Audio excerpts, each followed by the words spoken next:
Civ 6. Today I'm actually going to talk a little bit about Teddy Roosevelt, the first announced leader.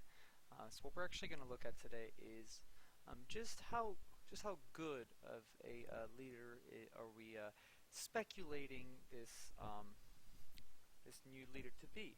How strong is he going to be competitively?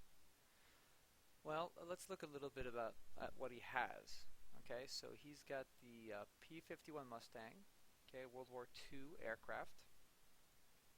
He has the unique unit, the Rough Rider. So this is a cavalry that I'm assuming is going to be, I guess you could say, industrial era, because this is pre-World War I. I mean, maybe they'll push into the World War I, but I'm guessing they'll probably have it, yeah, either a World War I unit or a industrial era unit. And then we have the film studio. So yeah, this could be industrial, or this could be World War I. So we'll have to see. Now it's quite clear already that this is kind of a late game, civilization. So, seeing as that Theodore Roosevelt's going to have three different units all around the industrial, and including a bonus building that's going to be around the industrial, I'd say that most likely he's going to be kind of a bit of a weaker nation.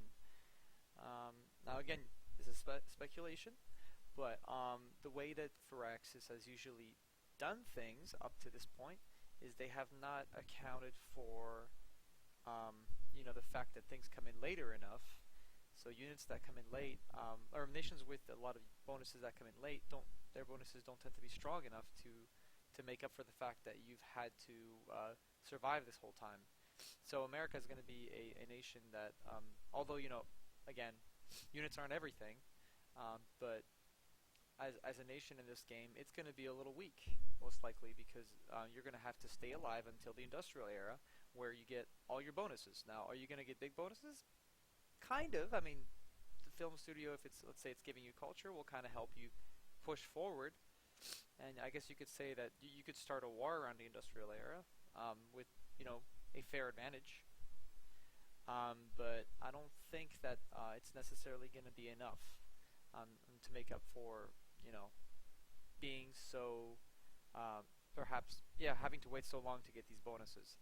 So I think that if you're playing as America, what you're going to want to be doing is trying your best to survive till the late game, and then potentially taking a couple cities, having some wars, and pushing for a cultural victory. Now, obviously, as you guys know, nations, what your nation is does not mean too much. But assuming all this held equal, chances are, in the majority of cases, or more than half the time, what you want to be doing is hopefully pushing to this point where you're going to have your strong units and reap a little bit more rewards, or just surviving till then. So I think that as a nation, it will be a little bit weak because everything comes in so late, and I'm going by the assumption that again, Firaxis is not going to account for this because they haven't really done so far in the Civ games, not accounting for the fact that all these things come in so late. So that's my assumption, and that's what I'm going by in terms of speculation. So far, with the information we have been given, it's looking like Theodore Roosevelt will be a somewhat weak leader in terms of how much power he brings to the table, because it all comes in late, and Firaxis does not account for that. Alright, hopefully you guys enjoy this purely speculation section, and I will continue it with the different leaders that come out to give you an idea of what you actually want to end up playing. Have a great one. Bye.